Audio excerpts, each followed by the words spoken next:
गए थे मुश्किल से, अगर वो होते तो कुछ और ही बात होती डीटीसी की।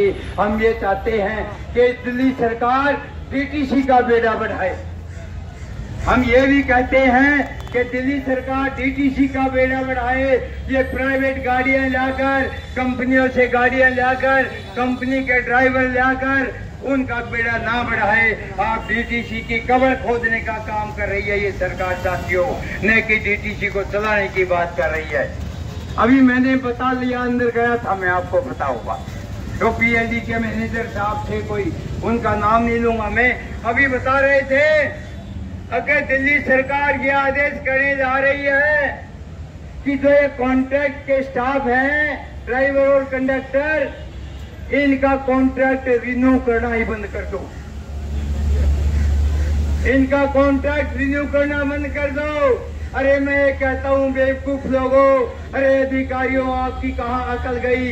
ये अब जो है ना 40 साल से ऊपर के सब लोग हो गए बेचारे, ओवरेज हो चुके हैं। ये लोग कहाँ जाएंगे, कहाँ ये धक्के खाते फिरेंगे? बताइए आप लोग, आपको शर्म आनी चाहिए। आप इन लोगों को बेरोजगार करने की प्रक्रिया अपना रहे हो दोस्तों। और एक आध अधिकारी तो ऐसे हैं, मुझे पता लगा कि दावला डिपो में उसने तो कॉन्टैक्ट करना ही बंद कर दिया आगे, बगैर किसी आदेश के मनमर्जी कर रहे हैं। तो ये अधिकारियों की सोच साथियों। सबसे बड़ी नीति गलत क्या है? अभी वही बात कर रहा था मैं, एमडी साहब से भी बात करेंगे। एक आदेश आया दिल्ली सरकार से 20 जनवरी 2017 को कि जो कॉन्ट्रैक्ट का स्टाफ है उसको रेगुलर के बराबर बेसिक को डीए दे दो। ऑर्डर हो गया दिल्ली सरकार से, लेकिन इन्होंने क्या किया? डीटीसी के अधिकारियों ने अब जो मैनेजर, डिप्टी मैनेजर, अधिकारी थे उनका कर दिया, ये ऑर्डर उन पे लागू कर दिया और ड्राइवर कंडक्टरों पे वो ऑर्डर लागू नहीं किया। बड़ी शर्म की बात है साथियों। मैं कहता हूँ डीटीसी के ऐसे अधिकारियों को शर्म से डूब होना चाहिए। मेरे हाथ वो ऑर्डर लगा, मैंने लेटर लिखा 25 जुलाई 2024 को, 3-4 महीने हो गए।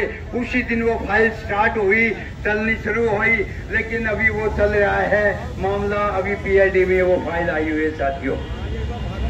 तो ये है इनके काम, भेदभाव की नीति अपनाना, भेदभाव की नीति अपनाना।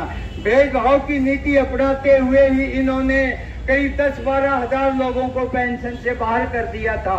उनकी गलती थी, अभी उन्होंने लिख के दे दिया। लेकिन किसकी गलती से लिख के दिया? मैनेजमेंट की गलती से।